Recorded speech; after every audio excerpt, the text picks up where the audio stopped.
Artificial lighting lit up our faces. So it's unlocked. Would it kill them to get the door if somebody's in the house? Haruhi storms in at the lead as she puts the skis and the poles off to the side on the wall. Anyone? Is there anyone here? Sorry for the intrusion. What can you do? We can only mimic what the chief does. Koizumi, the last in, shuts the door, and we are finally able to bid a temporary farewell to the hours of cold and the piercing sounds of the gale, so we can rest easy. Oh. Asahina-san lands right on the ground. Hello? Is anyone there? The boisterous shouts of Haruhi ring next to my ear, as the warmth and the brightness of the house sinks into my bones. The snow accumulated on our jackets as well as our heads quickly turns into droplets that drip onto the ground. The heating must be on pretty high here. Strangely, there's nobody in the house. It should be about that time that someone comes out to express how they are disrupted by Haruhi and sends her out of here, but there remains no reply to Haruhi's calls. The hall comes up the moment one steps through the double door. Is it easier to say that it's like a lobby of a high-class hotel? The ceilings are quite high, with a large chandelier that hangs above for illumination. The floor is covered with a deep red carpet. The exterior might look like some haunted castle, but the inside is fairly modern. An impressive elevator that leads to the second floor is right in the center of the hall. If there were a coat room nearby, I might mistakenly call it the ground floor of a hotel. I'll go take a look. The absent house owner has gotten onto Haruhi's nerves. She rids herself of the ski jacket as if shedding her skin, and kicks her boots away. Can't worry so much since this is an emergency, but I wouldn't want to get grilled for trespassing on private property. I'll go see if anyone's here. All of you, wait here. As expected of the chief, having made a statement befitting a leader, just as Haruhi is about to take off, with only her socks on. "Hold it!" I called to her. "I'll go with you. God forbid if you go alone and do something totally out of line." I take off my boots and jacket in haste. My body instantly becomes more agile. All the fatigue from having been lost in the snow mountain clouded by the storm has seemingly vanished. I push the heavy clothing aside. "Koizumi, take care of Asahina-san and Nagato in the meantime." A contorted smile appears on the face of the Esper guy who can't help us out of the snow mountain at all, and he nods lightly. I look at the worried expression of Asahina-san, and glance at Nagato who is standing still. "Let's go. This place is huge. The owners might be deep inside, which is why they didn't hear you roaring." When is it ever up to you to call the shots? In times like this, only I give out the orders. Do as I tell you to do. The sharp-tongued Haruhi flaunts her power, grabs my wrist, and says to the three on standby, "We'll be back in no time. Koizumi-kun, take care of the two of them." Understood. Koizumi replied to Haruhi with his everyday smile and nodded his head to me. I guess that guy must be thinking the same thing that I am. There is not a ghost of a person to be found even after scouring all the corners of this house. Haruhi decides to explore the upper level first. Just walking up the grand staircase, long corridors to our left and right open themselves up, and the walls of the two corridors have countless wooden doors. We decided to open one such door, and it opened with ease. A tidy European bedroom lay within. There appear to be stairs at the end of each corridor, and we walk up, of course following wherever Haruhi decides to go. There. After that, go this way. Haruhi points to the headings with one hand, and using the other to pull on my wrist. Every time we hit a new level, she shouts out, "Is anyone there?" The volume is so loud that I am tempted to cover my ears, but I can't even do that, so all that I do is what Haruhi tells me, and tag along with her. Because there is an uncountable number of rooms, we can only randomly open some of the doors to peek inside. When we verify the same kind of bedroom, we are at the 4th floor. Are the night lamps always on in the corridors? Each and every level seems to be brightly lit. Which door to open next? As I was taking my pick. This reminds me of that time in summer when we went outside to see if the boat was still there. Such a thing did happen. During that time, I was dragged by Haruhi as I am now and ran while it was pouring down. As I turned the dark brown films of my memory, Haruhi suddenly stops, and as she holds me by the wrist I come to a stop as well. Well, Haruhi proceeds quietly. Can't remember when this started. I started to try to choose the road less traveled whenever possible all the time. I don't mean the typical road when I say road, but instead, it's like the one with a direction or heading, such as the road of survival, for example. Oh. I pay lip service.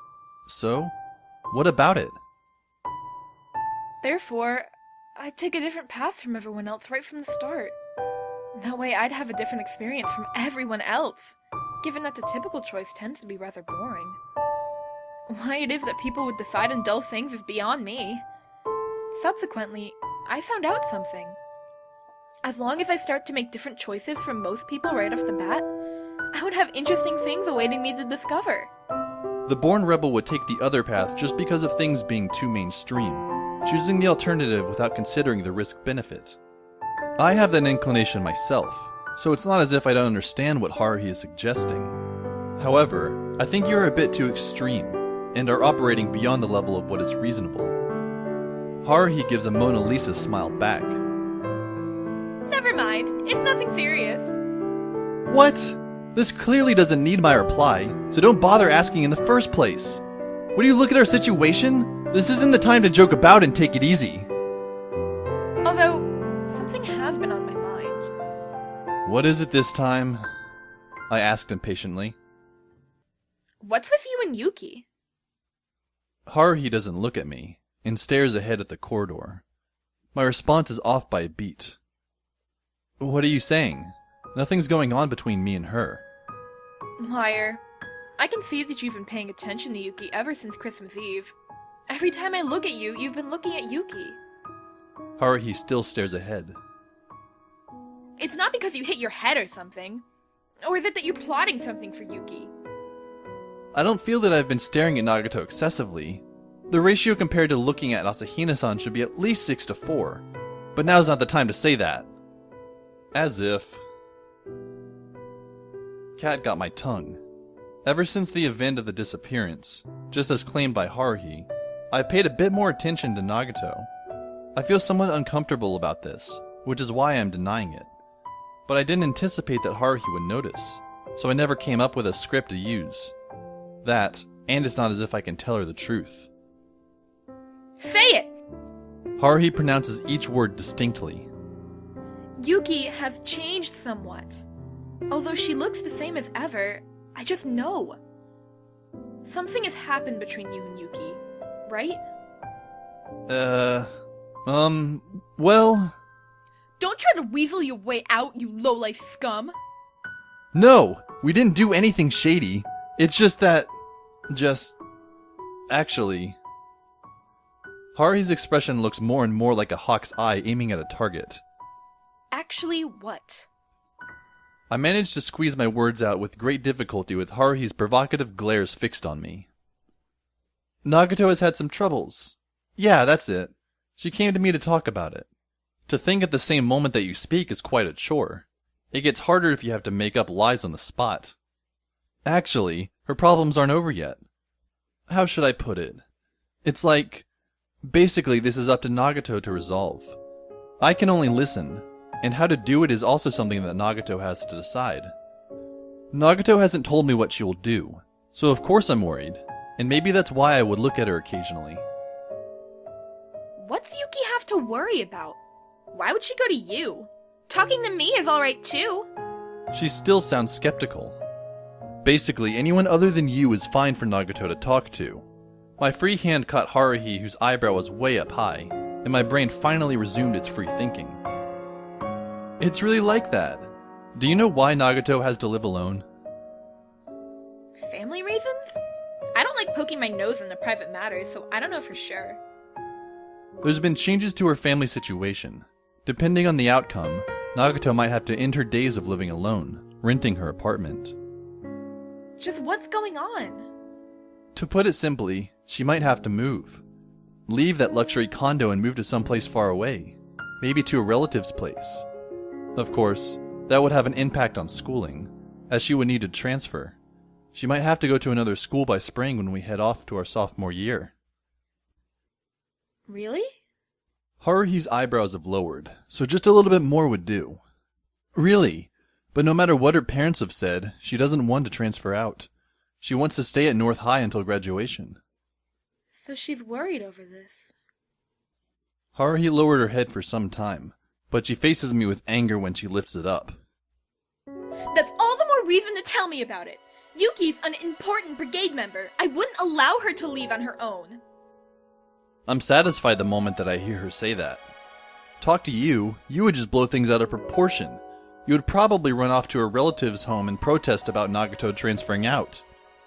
Nagato has had her mind made up about solving this on her own. Although she might be a bit troubled, her heart lies with that clubroom. To keep dwelling on it is quite an emotional burden, so she decided to talk to me about it. I was hospitalized at the time, so she told me when she visited alone. It's just that there was nobody but me over there. So that's it. Haruhi sighed lightly. So Yuki worries about such things? She looks to be happy lately, so I can't tell. But, never mind. That does sound like what Yuki would do. Looks like she bought it. I let out the air in me. Just what part of this little serenade sounds like something that Nagato would do? Even I find it unbelievable. I should wrap this up given that Haruhi seems to have concluded that Nagato is that kind of a girl. Don't leak this out to other people, and most definitely not to Nagato. Don't worry, she'll still be sitting in the clubroom and reading her books come next year. Of course, or I wouldn't leave it at that. But I, whose wrist burns from Haruhi's steel grip, offer this supplemental explanation. In case, just in case, if Nagato still has to transfer or is taken away, you can make as much of a ruckus as you like and I will stick with you all the way.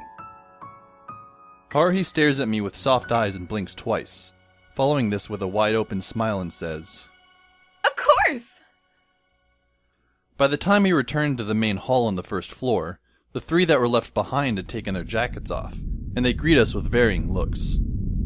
Kyon, this is Suzumiya. You're finally back! Why are you crying, Mikuru-chan? Didn't I say that we'd be back in no time? Haruhi happily comforts Asahina-san, and touches her fine hair, while Koizumi gives me a most distracting expression. Just what is that look trying to say? Making a pass with that kind of stare is useless. It just won't reach my heart, try as you might. The lone Nagato just stands there, looking directly at Haruhi with those dark pupils. She looks even more inanimate than usual. There is something that I need to tell you. Koizumi approaches nonchalantly to my ear. But you must keep this a secret from Suzumiya-san. Since he puts it this way, I better hear this out. How long do you think that you and Suzumiya-san have been gone for?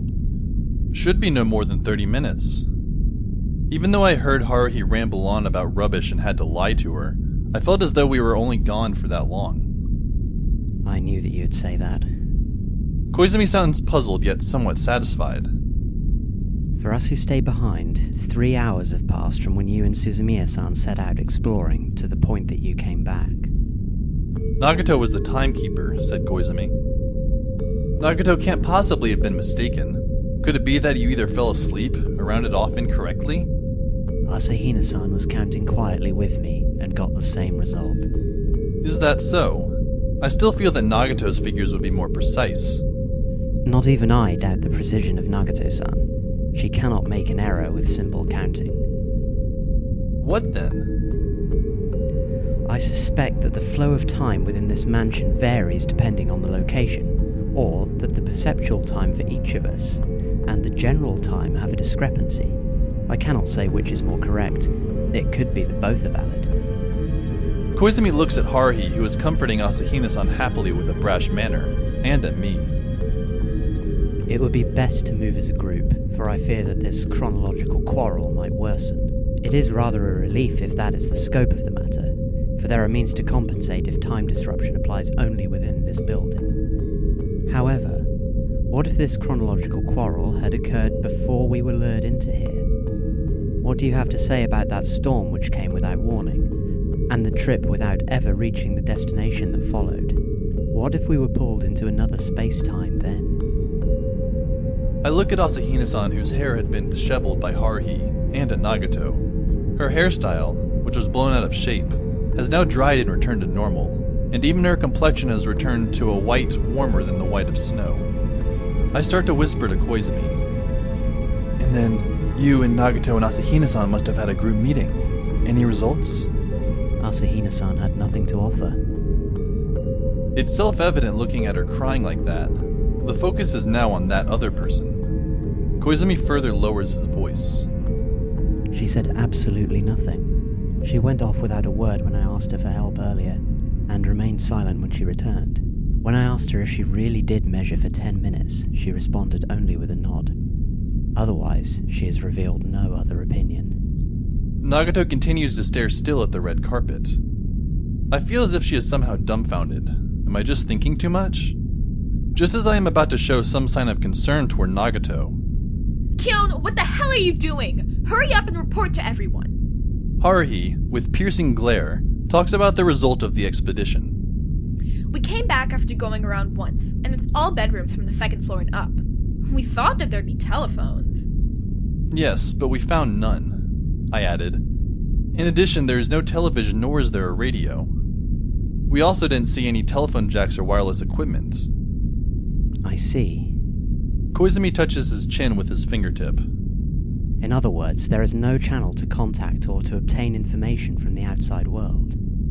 At least for floor 2 and up. There is no shred of anxiety in Haruhi's smile. It's fine if there's something on the first floor, although, is there any? This house is so big, there might be a room used specifically for communication somewhere. Let us then set out to find it. Haruhi uses a hand signal instead of a flag sign, and pulls the concerned Asahina-san to her side. I followed after Koizumi and Nagato, and we walked out. We settled in the dining room soon after. In a space furnished with antique style, we found a luxurious, glittering, shining golden candelabra sitting atop a dining table with a white cloth cover over it. Such things are also seen in 3-star hotel restaurants that I have never graced before, so I know very little about them. Just look upward and there's another chandelier hanging from the ceiling, watching over the members of the SOS Brigade coldly. There really is no one else. Haruhi lifts a steaming teacup to her lips. Where did everybody go? Lighting and heating are still turned on. Talk about a waste of electricity. There's no communication room. Why is that? The hot milk tea that Haruhi sips was just taken from the kitchen, which is of the same class as the ones in high-class restaurants along with the teacups and water bottles. While waiting for the water to boil, Asahina-san and Haruhi dug around and found glittering kitchenwares in a storage drawer that looks to be washed and dried. The extra-large refrigerator houses quite a stock of food, making it hard to imagine that this is an abandoned house. It feels as if the moment we arrived, the inhabitants of the place just packed up and left. No, even that hypothesis has holes in it. For if that were true, then there should still be some signs of life in here. It almost mirrors the Mary Celeste. Haruhi wanted to lighten the mood, but no avail. The exploration of the first floor was carried out with all 5 of us. Walking in file, we opened up any door that we came across, and each time we found something we could use. There was a laundry room with a massive washing machine, an enormous bath the size of a bathhouse, and even a gaming room complete with billiard table, ping pong table, and an automatic mahjong table. I only wish that the rooms over this corridor are not newly made space. There is another possibility. Koizumi puts the teacup on the saucer, and plays with the glimmering candelabra. I thought he wanted to claim it as his own, but after giving it a good appraisal, he placed it back where it was. The inhabitants of the mansion went off on a trip before the storm started, but cannot return under this inhospitable weather. He shows a light smile. Looks to be for the sake of Haruhi. If so, then they will return when the storm dies down. Hopefully they will put themselves into our shoes and forgive us for rudely intruding upon their property. They definitely will, since we really have no place to go. Could it be that this mansion was set up as an emergency shelter for skiers like us who have lost our way? That would explain why there's nobody inside. What kind of emergency shelter would have no telephone? I sounded rather weary. We've accomplished so little after having all 5 of us heading door to door on this one floor. This building has no means to contact or to obtain information from the outside world, nor is there even a clock. But before all of this, I think that this mansion has clearly violated the building and fire codes. Who on earth would build such a large and unwieldy emergency shelter? Maybe some national or municipal organization? Operating in the tax money of the people. Looking at it this way makes me feel justified drinking this black tea. I am paying tax after all. Mikuru-chan, give me a hand. Okay. Asahina-san is dragged into the kitchen moments after throwing us a worried look. This is unfair for Asahina-san, but Koizumi's time distortion theory upsets me, so having Haruhi out of sight cannot come at a better time. Nagato, I say to the short-haired girl who is staring at the bottom of the chinaware off to the side. Just what is this mansion? Where exactly are we? This space is providing significant stress to me. She tossed such a sentence at me. I don't get it. What does that mean? Couldn't you contact your maker or your patron and ask for their help? This is an extraordinary situation. Is the occasional helping hand too much to give? The face that finally turns my way still shows no sign of emotion. My connection to the integrated data sentient entity has been disrupted. Reason unknown. I didn't understand it because she put it so lightly. After getting myself together, I asked it again. When did this happen? From my own perspective time, as of 6 hours and 13 minutes ago. It's hard to have that expressed in numerical terms with that sense of time lost. Just as I'm pondering, Since the moment that we were plunged into the blizzard. the dark pupils are as still as before, but my heart is now brewing a torrent. Why didn't you say anything at the time? I'm not laying blame on her. Nagato's spell of silence is her own personal trait. Better to say that she's born with it rather than saying she's picked this up. So you mean, this place is not the real world? Not only just this mansion, but also the snow mountain that we cannot get away from? All of this is an alternate space created by someone out there?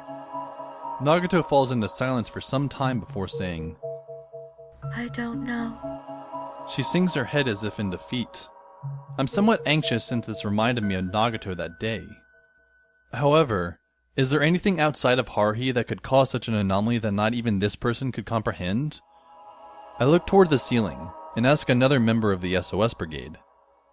What do you think? Anything to add? Nagato-san's comments aside, this anomaly is beyond my understanding. I pay some attention to the Right Honorable Vice Brigade Chief who is straightening himself a little. From what I know, this is not the closed space in prior cases. This is not a space created by the will of Suzumiya-san. You positive? Yes, you can call me an expert when it comes to the study of Suzumiya-san's mental activities. If she had changed the physical world, I would definitely know. However, Suzumiya-san has done nothing of the sort this time, since she did not hope for such contingency to occur. I can guarantee that this is in no way related to her. Let's bet on this if you want. No matter what you bet, I'll double the wager. Then who could it be? I feel a slight sense of chill. It might have been because of the storm, but the view from the dining room window is a uniform gray. Even if a neon blue avatar suddenly takes a peek inside, it wouldn't really clash with the background. Koizumi does a Nagato impression and silently shrugs his shoulders. He doesn't seem to be worried. It could just be his acting abilities at play though, since he doesn't want to show his worried face to me. Sorry to keep you all waiting. Just then, Haruhi and Asahina-san carry a huge plate of sandwiches toward us, as tall as a small mound. My biological clock tells me that we have not been waiting for that long. It must have been no longer than 5 minutes since Haruhi had dragged Asahina-san along into the kitchen. However, when I ask Haruhi while acting as if nothing has happened, it turns out that it must have taken at least 30 minutes to make all of those sandwiches. Asahina-san seems to be mindful of who is eating her works. Whenever I started grabbing a new sandwich, she would look on intensively with anticipation, and her facial expression would go from relaxed to tense intermittently. You can tell really easily that the one before would be Haruhi's and the one after is Asahina-san's. There is something that she doesn't know. I haven't even told Koizumi. Haruhi most definitely must not know. Only Nagato and I are aware that there is something that I haven't done. That's right. I have yet to return to the past to save the world. I thought initially that this was not a priority, and getting around to it after New Year's would be fine. The fact that I had to somehow break it to Asahina-san only made me delay further. So leaving it till the next year and forgetting about it just won't do? What if we can never escape from this estate? Wait, hold on. This is odd. Nagato and I, along with Asahina-san, definitely headed to the past sometime in the middle of December. How else do you account for me seeing those three that time? To put it another way, we definitely will return to our rightful space-time. Thinking that gives me some assurance. Come, everybody dig in! Haruhi grabs the sandwiches and stuffs her mouth full with them while gulping down black tea at the same time. There's still plenty left. Dig in, I can make whatever you guys want. There's more than enough food in the storage for us to go through.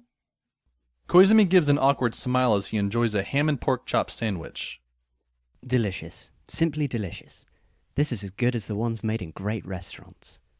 This exaggerated compliment is of course directed at Haruhi, although I don't really worry about her. Nor am I worried about Asahina-san, who can't seem to enjoy the meal due to her guilty conscience acting up from using someone else's stock. Rather, it's Nagato. To take only one small bite after another is not her typical way.